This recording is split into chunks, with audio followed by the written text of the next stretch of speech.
आप सभी का एक बार फिर से यूके देवभूमि सरकारी जॉब तैयारी चैनल पे स्वागत है। और मैं उम्मीद करता हूँ कि आपको इस चैनल के वीडियो पसंद आ रहे होंगे, और अगर आपको पसंद आ रहे हैं तो लाइक, शेयर और सब्सक्राइब ज़रूर करिए। इससे आपको हमारे वीडियो का नोटिफिकेशन मिलेगा और हमको सपोर्ट। तो स्टार्ट करते हैं आज का वीडियो। और इस वीडियो में हम vector, differentiation, divergent, gradient and curl को देखेंगे। हमने इससे पिछले वीडियो में इससे रिलेटेड जो भी फॉर्मूले हमारे को एग्ज़ाम में पूछे जाते थे उन सभी को देखा था, और कुछ ऐसे फॉर्मूले भी देखे थे जो डायरेक्ट रिजल्ट होता है और वो बार बार एग्ज़ाम में पूछे गए हैं। तो मैं उम्मीद करता हूँ कि आप इस वीडियो को देखने से पहले वो वीडियो देख चुके होंगे, क्योंकि इस वीडियो में हम ऐसे फॉर्मूलों का यूज़ करेंगे जो मैं पिछले वीडियो में बता चुका हूँ। और जो हमने फॉर्मूले पिछले वीडियो में देखे थे, एक बार जल्दी से मैं आपको उन सभी का रिवीजन करा देता हूँ। जैसे कि हम बोलते हैं डेल। डेल का मतलब आपको जहाँ भी डेल दिखेगा आप उसको इस फॉर्म में लिख लोगे, I del upon del X plus J del upon del Y plus K del upon del Z. और डेल को हम 3 फॉर्म में लिखते हैं। एक तो हम उसको ग्रेडियंट भी लिखते हैं, डाइवर्जेंट भी लिखते हैं और कर्ल भी लिखते हैं।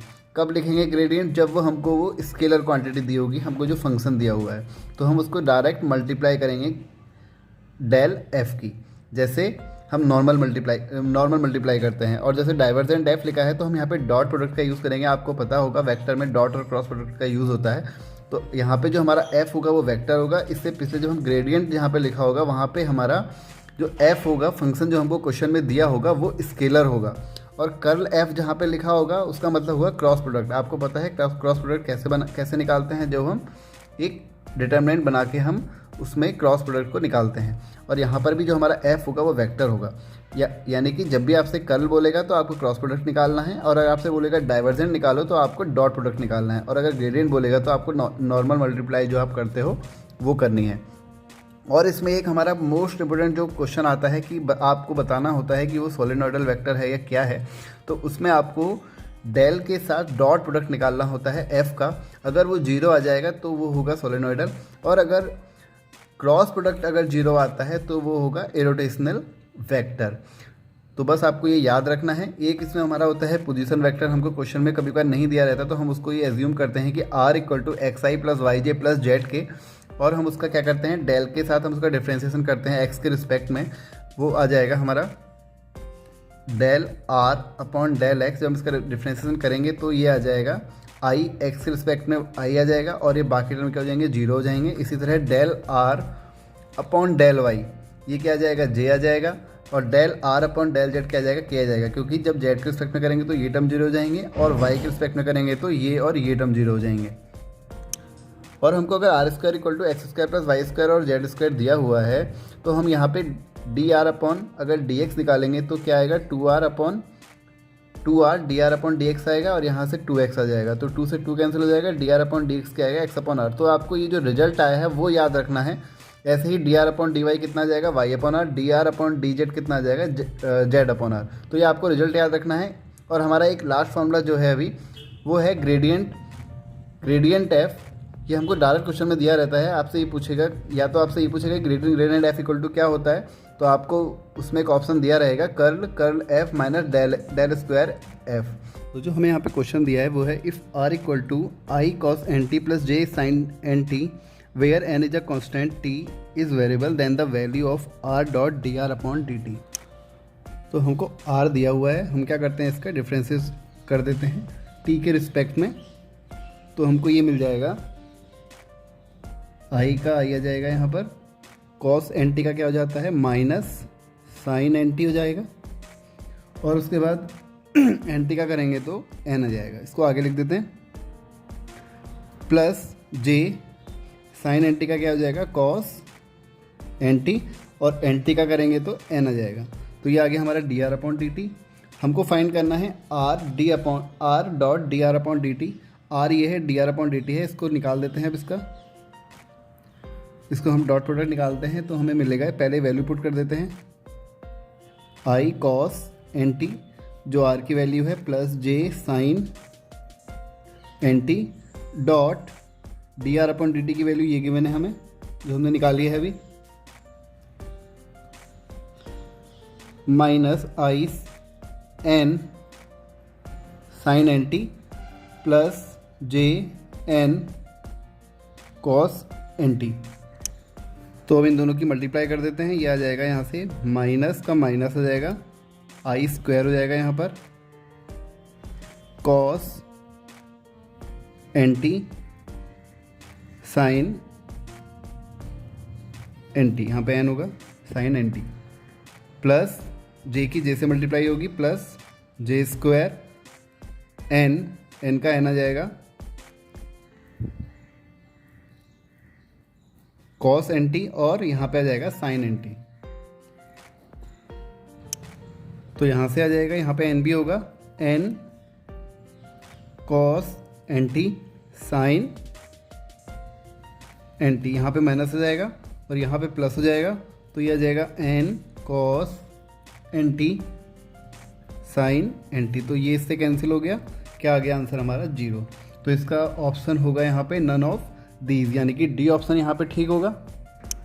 अगला जो क्वेश्चन हमको दिया हुआ है वो है for what value of am the vector m3, n is a linear combination of the vector. हमको ये दो वेक्टर दिए हुए हैं, हमको बताना है इसमें इसकी वैल्यू क्या होगी m की।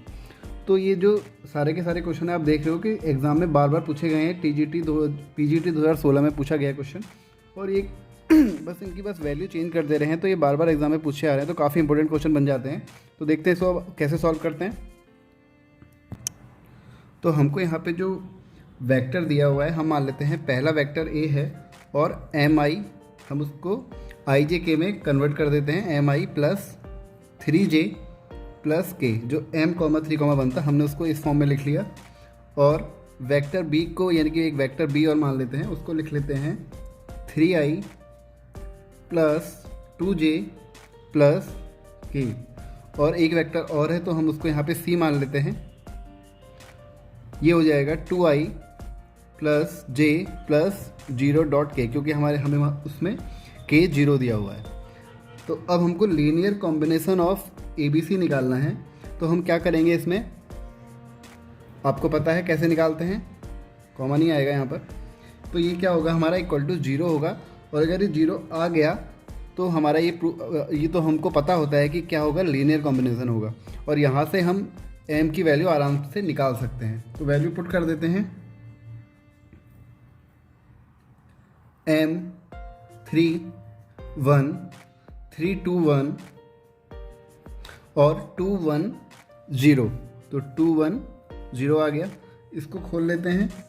अगर इसको हम यहाँ पे m लिख लेते हैं और इसकी इससे मल्टीप्लाई होगी, जैसा कि आपको पता है। तो 2, 0 0 होगा। 1, 1 क्या हो जाएगा, 1 × 1 कितना हो जाएगा, -1 प्लस -3 आ जाएगा। अब हम क्या करेंगे, इसकी इससे करेंगे तो 3 की 0 से करेंगे तो 0 आ जाएगा। 2 की 1 से करेंगे तो क्या आ जाएगा, 2 आ जाएगा। तो -2। अब इसी तरह 1 को लिख लेते हैं, +1। 1 के लिए क्या करेंगे, 3 की 1 से करेंगे तो 3 1 जा 3 और 2 2 जा 4। तो यहाँ आ जाएगा -4। सॉल्व कर लेते हैं तो क्या जाएगा, -m। इसको सॉल्व करेंगे तो माइनस माइनस प्लस 3 2 जा 6। 3 - 4 -1, तो यह आ जाएगा -1 इक्वल टू 0, क्योंकि लीनियर कॉम्बिनेशन में क्या होता है, ये 0 होता है। तो यहाँ से हमारा क्या आ गया, m को इधर भेज दो तो क्या आ गया, m इक्वल टू m इधर जाएगा तो प्लस का हो जाएगा और 6 - 1 कितना आ जाएगा, 5। तो ये आ गया हमारा यहाँ पर आंसर। ऑप्शन सी यहाँ पे ठीक होगा। देखते हैं अगला क्वेश्चन। मैं यहाँ पे आपको वही क्वेश्चन करा रहा हूँ जो अलग अलग टाइप के हैं, वरना क्वेश्चन तो काफ़ी एग्जाम में पूछे जाते हैं। अगर वो सारे के सारे क्वेश्चन करने लगे तो काफ़ी टाइम लग जाएगा, वो आपको प्रैक्टिस खुद ही करनी पड़ेगी। तो ये भी एक अलग टाइप का क्वेश्चन है और काफ़ी पूछा जाता है एग्जाम में। तो ये है हमारा यहाँ पर, if a and b are constant vector then del RAB is equal to, हमको फाइंड करना है। तो देखो इसमें RAB हमको ये फाइंड करना है डेल के साथ। तो यहाँ पर क्या होगा, डेल का डॉट प्रोडक्ट होगा। और RAB को हम क्या लिख सकते हैं, एक बार हम देखते हैं। यहाँ पर RAB को हम यहाँ पे लिखते हैं R.A×B। वेक्टर सबके ऊपर लगा होगा। तो हम इस क्या करते हैं, पहले हम A×B को हम मान लेते हैं let A×B equal to A। हमने कैपिटल A मान लिया इसको। तो यानी कि अब हमको क्या फाइंड करना है, R.A फाइंड करना है। ए को हम मान लेते हैं, मैंने आपको जैसे कि पहले ही बताया था, पोजीशन वेक्टर हम मान लेते हैं A1i plus A2j plus A3k cap, और R हम मान लेते हैं यहाँ पर xi plus yj plus zk। तो r डॉट है यहाँ से फाइंड कर लेते हैं, डॉट प्रोडक्ट है तो डॉट प्रोडक्ट हम डायरेक्ट निकालते हैं, आपको पता होगा a1x आ जाएगा, मल्टीप्लाई करेंगे तो a2y प्लस a3z। तो ये हमने निकाल लिया यहाँ पर। तो हमारा यहाँ पे क्या आ गया, आर ए भी आ चुका है जो हमने वैल्यू निकाल ली है, और हमको क्या निकालना है, डेल के साथ निकालना है। तो डेल की वैल्यू क्या होती है मैंने आपको बता रखा है पहले, I del upon del X plus J del upon del Y plus K del upon del Z. किसके साथ निकालना है, डॉट प्रोडक्ट इसके साथ, और इसकी वैल्यू क्या है, ये है। तो इसको लिख लेते हैं यहाँ पर a1x plus a2y plus a3z।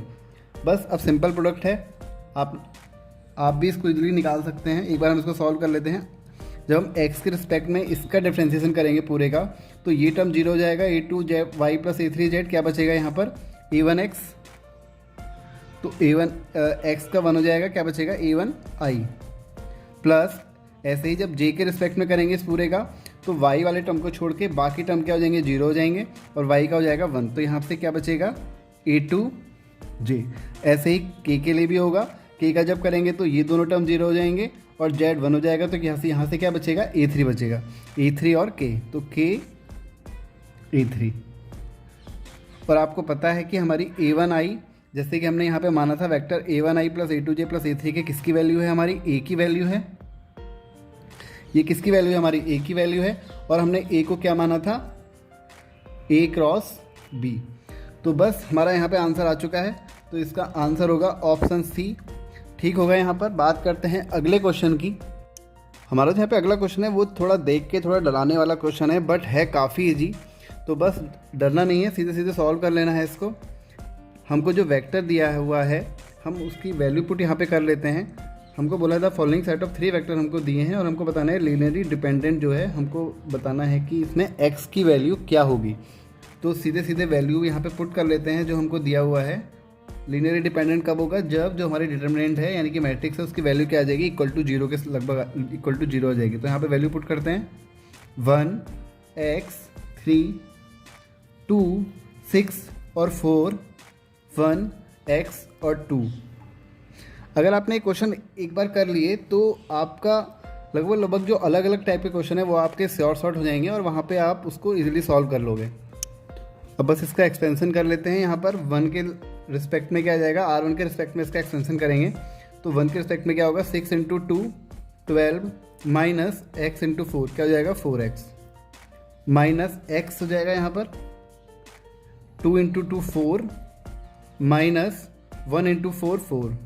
तो ये तो पूरा टर्म 0 हो गया हमारा, प्लस 3 के रिस्पेक्ट में क्या होगा, 2 इंटू एक्स यानी कि 2x minus 6 into 1 6 equal to 0 चल रहा है हमारा। तो ये आ जाएगा यहाँ से 12 माइनस 4x, क्योंकि 1 से मल्टीप्लाई सेम आएगा। ये 0 हो चुका है, 4 माइनस 4 0। यहाँ पे हो जाएगा 3 2 6x प्लस 6x 3 6 18, तो माइनस 18 इक्वल टू यहाँ पे आ गया 0। तो 4x minus 4x plus 6x कितना होगा, 2x हो जाएगा, सब्ट्रैक्ट हो जाएगा, तो प्लस का 2x आएगा इक्वल टू 12 माइनस 18 कितना बचेगा, माइनस 6। तो यहाँ पे जो माइनस 6 बचेगा इस साइड जाएगा तो क्या हो जाएगा, प्लस का हो जाएगा। तो यहाँ पर 2x इक्वल टू 6 आ गया और x इक्वल टू आ गया 3। तो देखा आपने क्वेश्चन ईजी था, बस उसने डराने के लिए उसको थोड़ा टिपिकल बना दिया था। तो आंसर होगा इसमें हमारा ऑप्शन डी ठीक होगा।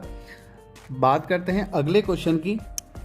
सिंपल क्वेश्चन है लेकिन बार बार पूछा जाता है और एक कॉन्सेप्ट भी है ये। 2 vector u and v are orthogonal if. तो कब होते हैं जब 2 वेक्टर ऑर्थोगोनल कब होता है, जब हमारा u dot v equal to 0 होता है।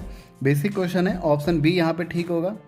अगला question, the value of divergent curl f, हमको बताना है इसकी वैल्यू क्या होगी।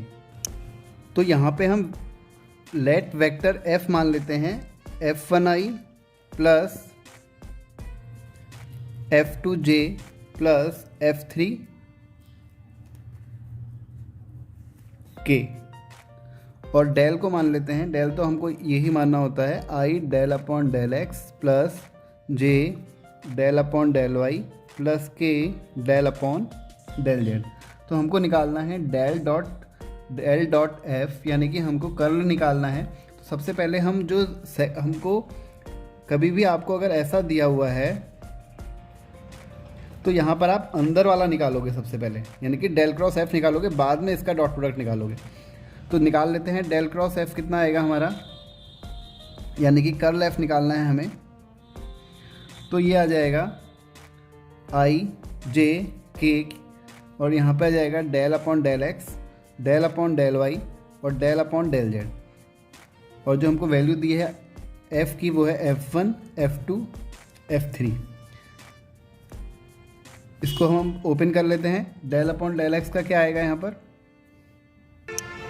इसको मैं यहाँ पे ऊपर लिख लेता हूँ। आई के रिस्पेक्ट में क्या होगा, del y del upon del y का F3 के साथ होगा।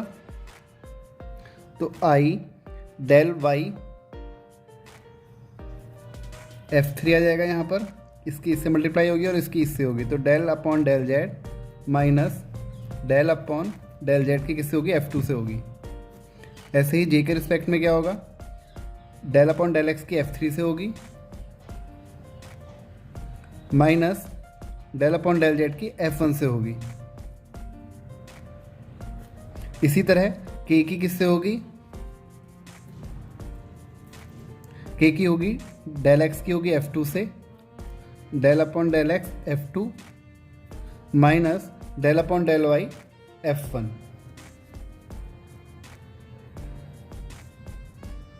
तो अब जो हमारा यहाँ पे लास्ट स्टेप है, डेल का डॉट प्रोडक्ट किसके साथ निकालना है, हमको निकालना है डेल डॉट एफ के साथ निकालना है।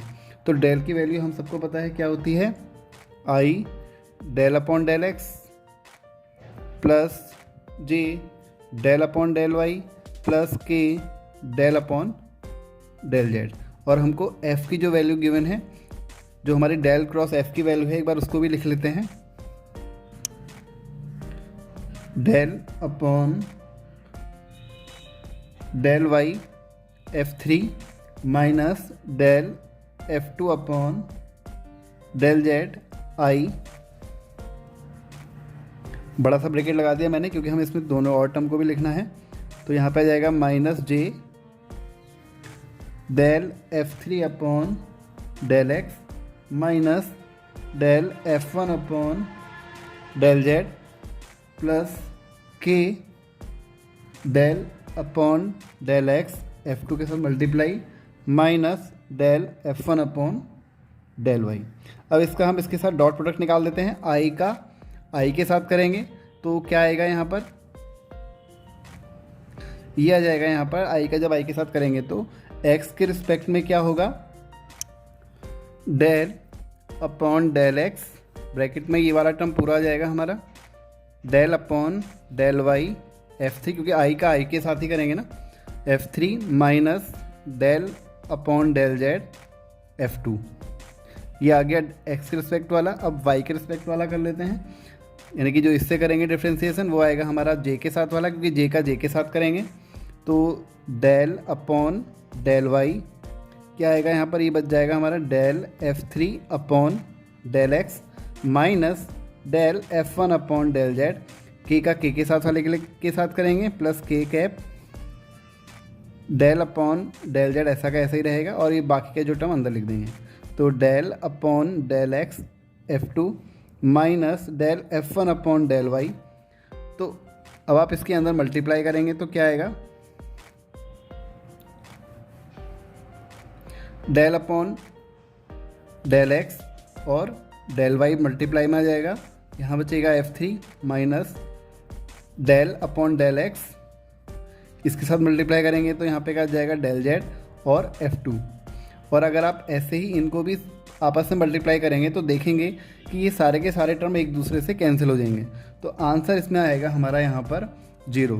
तो ऑप्शन यहाँ पर हमारा ए ठीक होगा, ए ऑप्शन ठीक है यहाँ पे हमारा। तो इस क्वेश्चन को आप आराम से सॉल्व कर ले जाएंगे। बात करते हैं अगले क्वेश्चन की। अगला जो क्वेश्चन है काफ़ी इजी है, लेकिन आपने बस एक बार पहले सॉल्व करा होना चाहिए। तो हमको डाइवर्जेंस ऑफ द वेक्टर दिया हुआ है, एट पॉइंट दिए हैं, हमको वो निकालना है। तो डाइवर्जेंस ऑफ वेक्टर वी निकाल देते हैं।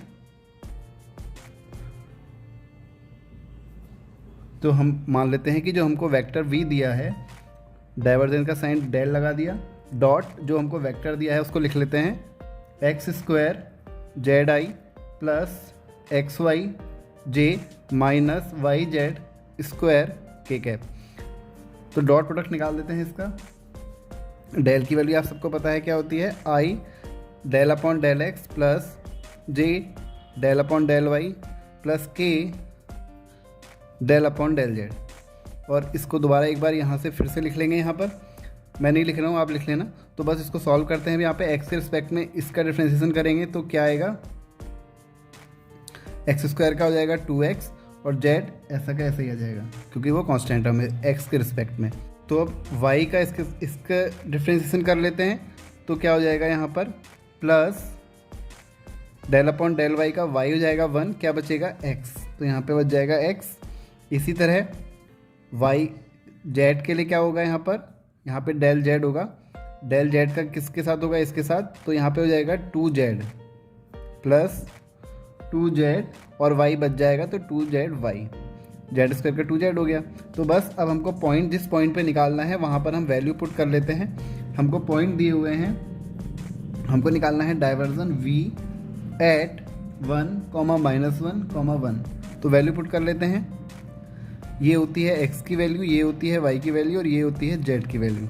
तो बस वैल्यू पुट कर लेते हैं। 2x लिखा है तो x की वैल्यू हमारी यहाँ पे है 1, 2 1, z की वैल्यू है 1, तो ये 1 हो गया, प्लस x की वैल्यू फिर से 1, प्लस 2 यहाँ पे माइनस होगा तो -2, z की वैल्यू है 1 और y की वैल्यू है -1। तो इसको सॉल्व करते हैं, आ जाएगा 2, 2 1 2 हो जाएगा, प्लस 1 माइनस माइनस प्लस और 2 1 2, तो आ गया प्लस 2, 2 2 4 प्लस 1, तो ये आ गया 5। हमारा आंसर आ गया ऑप्शन सी यहाँ पे ठीक होगा। सिंपल क्वेश्चन था, बस आपने सॉल्व करना है, आपको आना चाहिए एक बार। बात करते हैं अगले क्वेश्चन की। If the vector F X Y Z equal to X plus 2y plus A Z I plus X K is irrotational vector then the value of A. हमको देखो इरोटेशनल बोला है और इरोटेशनल का मतलब हमको क्या निकालना होता है, कर्ल निकालना होता है। और कर्ल में हम क्या निकालते हैं, क्रॉस प्रोडक्ट निकालते हैं। इसको हम ऐसे याद रख सकते हैं, देखो दो होते हैं, एक होता है सोलेनोइडल, एक होता है इरोटेशनल। तो इसमें कन्फ्यूजन रहता है कि किस में डॉट निकालना है और किसमें हमको क्रॉस प्रोडक्ट निकालना है। तो देखो इरोटेशनल का आप ऐसे याद रख सकते हैं कि इरोटेशनल जो होता है आई से स्टार्ट होता है और हमारा एक होता है हमारा इंट्रोगेटिव। इंट्रोगेटिव मतलब ही क्या होता है, क्वेश्चन पूछना। और जब भी हमसे कोई क्वेश्चन पूछता है तो हमको क्या लगता है, गलत लगता है। गलत मतलब क्रॉस। तो आप याद रख सकते हैं कि आप क्रॉस प्रोडक्ट निकालना है इरोटेशनल वेक्टर से। तो कर्ल एफ निकाल लेते हैं। यहाँ पर कर्ल एफ में हम क्या करेंगे, यहाँ पर कर्ल एफ हमारा 0 आएगा, तभी वो क्या कहलाएगा, इरोटेशनल वेक्टर कहलाएगा। तो यहाँ पे वैल्यू पुट कर लेते हैं। आई जे के हमको दिया हुआ है यहाँ पे del upon del x, del upon del y और डेल अपॉन डेल जेड। जो वैल्यू दी हुई है वो रख लेते हैं। एक्स प्लस 2y प्लस ए जेड, जे में 0 है और के में हमको x दिया हुआ है और आई में हमको ये दिया हुआ था। तो बस अब वैल्यू हम यहाँ से निकाल लेते हैं, इसको एक्सपेंड कर लेते हैं। आई के रिस्पेक्ट में करेंगे तो del Y upon del X आ जाएगा, डेल वाई एक्स माइनस ये 0 हो जाएगा। इसी तरह जे के रिस्पेक्ट क्या होगा, एक्स का डेल एक्स का एक्स से मल्टीप्लाई होगा, यानी कि इसका हम डिफ्रेंशिएशन करेंगे तो कितना आ जाएगा, 1 आ जाएगा यहाँ पर, माइनस यहाँ पे लिख देते हैं माइनस, और जेड का इसके रिस्पेक्ट में होगा। तो यहाँ पे क्या आएगा, एक्स के रिस्पेक्ट में जेड का 0 हो जाएगा, वाई भी 0 हो जाएगा, बचेगा ए जेड। तो जेड का 1 होगा, ए बच जाएगा क्योंकि वो ए क्या है हमारा कांस्टेंट है। तो 1 माइनस ए प्लस के के रिस्पेक्ट में डेल एक्स की 0 हो जाएगा और डेल वाई अपॉन का जो हम इसके साथ डिफ्रेंशिएशन करेंगे तो एक्स 0 हो जाएगा, वाई 2y का 2 बच जाएगा। यहाँ माइनस आएगा क्योंकि इसके साथ इसका 0 हो चुका है, तो माइनस और ए जेड भी 0 हो जाएगा। तो ये आ गया हमारा। एक बार इसको अच्छे से लिख लेते हैं अब, I del x upon del Y minus J minus A J plus minus 2k। तो हमें ए की वैल्यू फाइंड करनी है। अगर हम इसको मल्टीप्लाई अंदर नहीं भी करते तो हम इसको आसानी से कर लेते। क्या आ जाएगा यहाँ पर 1 माइनस ए, ए की वैल्यू निकालनी है तो 1 माइनस ए इक्वल टू 0 रख देंगे। तो यहाँ से आ जाएगी हमारी ए की वैल्यू 1। और अगर आपसे कभी यहाँ पर कभी ए आया होता तो आप इसकी वैल्यू भी क्या रख सकते थे, इक्वल टू 0 रख सकते थे, तो आपका आंसर 0 आया था। जो भी आपका वैल्यू पूछी होती है आप उसको आसानी से निकाल सकते थे। तो यहाँ पर आ गया है हमारा ए का आंसर 1। तो ऑप्शन जो यहाँ पे ठीक होगा वो होगा ऑप्शन बी। बात करते हैं अगले क्वेश्चन की। देखो, अगर आप कॉपी पेन लेके नहीं बैठे हो और अगर आप मेरे साथ सॉल्व नहीं कर रहे हो, अगर आप सिर्फ देख रहे हो तो आपको समझ में मुझे लगता है उतना अच्छे से नहीं आएगा और आप बाद में उसको भूल भी जाएंगे। तो कॉपी पेन लेके बैठिए और फिर सॉल्व करिए मेरे साथ। तो कल हमको निकालना है इफ़ एफ इक्वल टू हमको दिया हुआ है एक्स स्क्वायर वाई आई plus x Z J plus 2y Z के। हमको वैल्यू फाइंड करनी है डाइवर्जेंट कर्ल एफ की। तो हमको डाइवर्जेंट कर्ल एफ की वैल्यू फाइंड करनी है। तो हम सबसे पहले क्या निकालते हैं, मैंने आपसे कहा था जो अंदर का होता है, यानी कि कर्ल एफ को फाइंड करेंगे, बाद में उसके साथ उसका डॉट प्रोडक्ट निकाल देंगे। तो कर्ल एफ हम निकाल लेते हैं यहाँ पर। सबसे पहले आप वही हमेशा की तरह आई जे के लिख लेते हैं। यहाँ पे आ जाएगा del upon del x, del upon del y और डेल अपॉन डेल जेड। अब जो वैल्यू दे रखी है हमको, एक्स स्क्वायर वाई आ जाएगा, जे में आ जाएगा एक्स जेड और के में आ जाएगा 2y जेड। तो उसको ओपन कर लेते हैं। अब आई के साथ करेंगे तो y का del Y upon del z, del upon del y का इसके रिस्पेक्ट में होगा। तो 2y जेड है यहाँ पर, तो y 1 हो जाएगा, 2 बच जाएगा क्योंकि 2 जेड बच जाएगा यहाँ पर। ठीक हो गया। माइनस फिर इसका इसके साथ करेंगे तो डेल अपॉन डेल जेड का जो है जेड के रिस्पेक्ट में करेंगे तो 1 हो जाएगा, x बच जाएगा यहाँ पर। माइनस जे का किसके होगा, x का, इससे होगा डेल अपॉन डेल एक्स का 2y जेड से होगा, जो कि क्या हो जाएगा 0 हो जाएगा क्योंकि यहाँ पे कोई भी x का टर्म नहीं है और y जेड इसके लिए कांस्टेंट है तो ये क्या हो जाएगा 0 हो जाएगा। ऐसे ही एक्स स्क्वायर वाई का डेल जेड से करेंगे तो ये भी क्या आ जाएगा यहाँ पर 0 हो जाएगा क्योंकि जेड का जब हम करेंगे तो यहाँ पे कोई भी जेड का टर्म नहीं है, इसलिए क्या हो जाएगा 0 हो जाएगा क्योंकि इसके लिए ये जेड के रिस्पेक्ट में ये टर्म क्या है, कांस्टेंट है और कांस्टेंट का रिप्रेजेंटेशन क्या होता है 0। प्लस के कैप के साथ इसका इसके साथ होगा तो यहाँ पे x का टर्म है तो x का 1 हो जाएगा, बचेगा क्या z। Minus del upon del y का जब इसके साथ करेंगे तो y 1 हो जाएगा, यहाँ पे क्या बच जाएगा एक्स स्क्वायर। तो बस अब हमको क्या निकालना है, डाइवर्जेंट कर्ल एफ निकालना है। कर्ल एफ निकाल चुके हैं, डॉट प्रोडक्ट निकाल देते हैं किसके साथ, डाइवर्जेंट के साथ। तो ये हो जाएगा डेल अपॉन डेल एक्स किसके साथ होगा, 2z माइनस एक्स के साथ हो जाएगा और j के साथ तो 0 ही रहेगा तो प्लस तब भी लिख देते हैं डेल वाई अपॉन ये 0 हो जाना है क्योंकि 0 है, प्लस के का क्या होगा डेल अपॉन डेल जेड का हो जाएगा z माइनस एक्स स्क्वायर। हमने ये डाइवर्जेंट डॉट कर्ल एफ निकाल दिया है। जब हम x का इसके रिस्पेक्ट में करेंगे ये तो 0 हो जाएगा, यहाँ पे क्या बचेगा -1, ये प्लस 0 है और z का इसके रिस्पेक्ट में करेंगे तो ये हो जाएगा 0, z हो जाएगा 1 तो +1। तो -1 से +1 कैंसिल हो गया, आंसर आ गया हमारा 0। ऑप्शन डी यहाँ पे ठीक होगा। अगला क्वेश्चन जो हमको गिवन है कर्ल ऑफ ग्रेडियंट हमको फाइंड करना है। तो एक बार इसको इस फॉर्म में भी लिख सकते हैं हम लोग, कर्ल डेल f5। मैंने आपको बताया था ग्रेडियंट को हम डेल भी लिखते हैं और डेल को हम कर्ल भी लिखते हैं और डेल को हम क्या लिखते हैं, डाइवर्जेंट भी लिखते हैं। तो यहाँ पे ग्रेडियंट को हमने डेल लिख लिया है, डेल हमको फाइंड करना है कर्ल। ये हमको एक बार इसकी वैल्यू पुट कर लेते हैं। हम मान लेते हैं जो हमको फाई दिया हुआ है वो है हमको xi, मैंने आपसे कहा था पोजीशन वेक्टर मानते हैं, प्लस yj प्लस zk। और हमको आपको पता है अगर हम इसका डेल प्रोडक्ट निकालेंगे इसके साथ तो क्या हो जाएगा, i del x upon plus j del upon del y जो आता है, तो i का x के रिस्पेक्ट में करेंगे ना तो कितना आ जाएगा 1 आ जाएगा, यहाँ i आ जाएगा यहाँ पर। ऐसे ही उसके रिस्पेक्ट में क्या आ जाएगा j आ जाएगा जब डेल अपॉन डेल वाई करेंगे तो ऐसे ही यहाँ पर k आ जाएगा। अब निकाल देते हैं डायरेक्ट कर्ल। अगर ये स्टेप किसी को समझ में नहीं आया हो तो मुझे कमेंट करके बता देना, मैं उसको एक्सप्लेन कर दूंगा। कर्ल एफ निकाल देते हैं।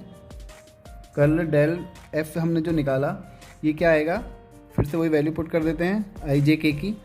यहाँ पे आ जाएगा del upon del x, del upon del y और डेल अपॉन डेल जेड।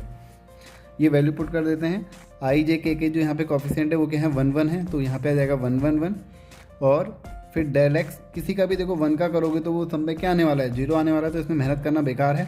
किसी का भी आप अगर एक्स के रिस्पेक्ट में आई निकालोगे तो डेल वाई अपॉन 1 करोगे तो इंटू 1 करोगे तो क्या आएगा 1 का 0 हो जाएगा। और डेल अपॉन डेल जेड क्या हो जाएगा, वो भी 1 का करोगे तो 0 हो जाएगा। तो ये सारे के सारे 0 आएंगे, तो आंसर आएगा हमारा इसमें 0। तो ऑप्शन यहाँ पे हमारा कौन सा ठीक होगा, बी। देखते हैं अगला क्वेश्चन। इफ़ द वेक्टर ये, और हमको बताना है A solenoidal then the value of constant A, हमको ए की वैल्यू बतानी है। तो हम यहाँ पर इस जो हमको वेक्टर दिया हुआ है इसको हम मान लेते हैं वेक्टर पी। एक बार इसको लिख लेते हैं जो हमको दिया हुआ है, एक्स प्लस 3y आई प्लस वाई माइनस 2z जे प्लस एक्स प्लस ए जेड की। हमको जो वैल्यू दी हुई है हम इसको क्या करते हैं, अब इसका डाइवर्जन निकाल देते हैं, क्योंकि हमको बोला है कि सोलेनोइडल, और जब भी हमसे सोलेनोइडल बोलेगा तो हम क्या करते हैं, उसका डाइवर्जन जो आता है हमारा वेक्टर के साथ पी क्या आना चाहिए, हमारा 0 आना चाहिए और डॉट प्रोडक्ट होगा। वो क्रॉस किस में होता है, जब वो बोलेगा कि इरोटेशनल वेक्टर है तो उसमें क्रॉस प्रोडक्ट होगा, और अगर बोलेगा सोलेनोइडल वेक्टर तो उसमें क्या निकालेंगे, डॉट प्रोडक्ट निकालेंगे, और वो हमारा क्या आना चाहिए, 0 आना चाहिए। तो इसको आई के रिस्पेक्ट में करते हैं, जैसा कि हमने पिछले क्वेश्चन में किया था। एक्स का क्या होगा, आई के साथ किसका करते हैं, डेल अपॉन डेल एक्स वाले टर्म का करते हैं, तो ये 0 हो जाएगा। यहाँ पे क्या बचेगा 1, क्योंकि एक्स का क्या हो जाता है 1, प्लस जे का करेंगे तो डेल का वाई के साथ होगा, तो ये टर्म हो जाएगा 0। यहाँ पे फिर से क्या बच जाएगा, वाई का 1 हो जाएगा, del Y upon del y हो जाएगा, प्लस के का ये टर्म ये भी 0 नहीं होगा, ये टर्म 0 हो जाएगा एक्स वाला, क्योंकि जेड के रिस्पेक्ट में करेंगे। तो यहाँ क्या बचेगा ए, और पूरे क्या है इक्वल टू 0 है, तो 1 और 1 प्लस 2, और ये वैल्यू अगर इधर जाएगी 2 की तो क्या हो जाएगी -2। तो सिंपल था, लेकिन अगर आप इसको पहली बार करोगे तो थोड़ा टाइम लगेगा। तो ऑप्शन जो हमारा यहाँ पे है वो ऑप्शन बी ठीक है। फिर से एक बार बात करते हैं अगले क्वेश्चन की। ये जो क्वेश्चन है थोड़ा अलग टाइप का क्वेश्चन है, इससे इसको आराम से देखिएगा। हमको वेक्टर आर इतना दिया हुआ है, हमको बताना है d r into d t in cross d square r upon D t square की वैल्यू हमको फाइंड करनी है। तो आर दिया हुआ है, सबसे पहले d are upon D t निकाल लेते हैं।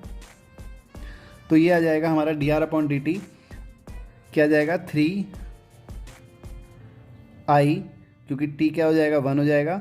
इसी तरह plus 3 T into T square का क्या हो जाएगा 2t हो जाएगा, तो 2t लिख लेते हैं, जे ऐसे ही रहेगा, प्लस 2t क्यूब का क्या हो जाएगा 3t स्क्वायर हो जाएगा, के ऐसी आ जाएगा। इसको एक बार सॉल्व करके लिखते हैं तो क्या आएगा 3i प्लस 3 2 6 tj प्लस 3 2 6 t स्क्वायर के। तो ये आ गया हमारा d are upon D t. हमको और अभी क्या फाइंड करना है, d two r upon d two square find करना है। इसका क्या मतलब हुआ, इसी का एक बार और डिफ्रेंशिएशन कर देंगे तो ये टर्म आएगा हमारा d two r upon D t square equal to क्या आ जाएगा 3i का करेंगे तो क्या हो जाएगा 0 हो जाएगा, क्योंकि यहाँ पे कोई भी t का टर्म नहीं है। तो उसके लिए क्या है ये 3i ये कॉन्स्टेंट टर्म है, और कॉन्स्टेंट टर्म का डिफ्रेंशिएशन क्या होता है 0 होता है, प्लस 6tj। तो यहाँ पे क्या हो जाएगा डेल आर अपॉन डेल क्या होगा, यहाँ पर टी के रिस्पेक्ट में करेंगे तो क्या आएगा 6 आ जाएगा, टी का हो जाएगा 1, प्लस ऐसे ही यहाँ पे क्या आ जाएगा टी स्क्वायर का हो जाएगा 2t, ठीक हो गया। तो ये आ गया के रिस्पेक्ट में, यहाँ आ गया j। तो ये क्या आया हमारा 0 plus 6i plus 6 into 2 12t के। ये आ गया हमारा d two r upon D t square. अब हमको क्या फाइंड करना है, क्रॉस प्रोडक्ट निकालना है इसका। तो वैल्यू एक बार पुट कर देते हैं आई जे के। तो यहाँ पर हम वैल्यू पुट कर लेते हैं। अब D R upon D T की वैल्यू हमको क्या दी थी 3 और 6t, यहाँ पे दी थी 6t स्क्वायर, ठीक हो गया। और d two r upon D t square की वैल्यू हमारी आई के टर्म में 0 है, जे के टर्म में है हमारी 6 और के टर्म में है हमारी 12t। तो बस अब इसको सॉल्व कर लेते हैं R1 के रिस्पेक्ट में। आई आ जाएगा हमारा यहाँ पर 6t इंटू 12t कितना हो जाएगा 72t स्क्वायर, माइनस इसकी इससे मल्टीप्लाई होगी 6 इंटू 6 36t स्क्वायर। ऐसे ही जे के रिस्पेक्ट में करेंगे तो क्या आएगा 3 की 12 से होगी, 12 3 जा 36t माइनस 0 की इससे होगी तो ये 0 हो जाएगा जितना भी है, प्लस के की क्या होगी, के की होगी इसकी इससे इसकी इससे, तो ये 3 इंटू 6 क्या हो जाएगा 12 और 6 इंटू टी ये हो जाएगा 0।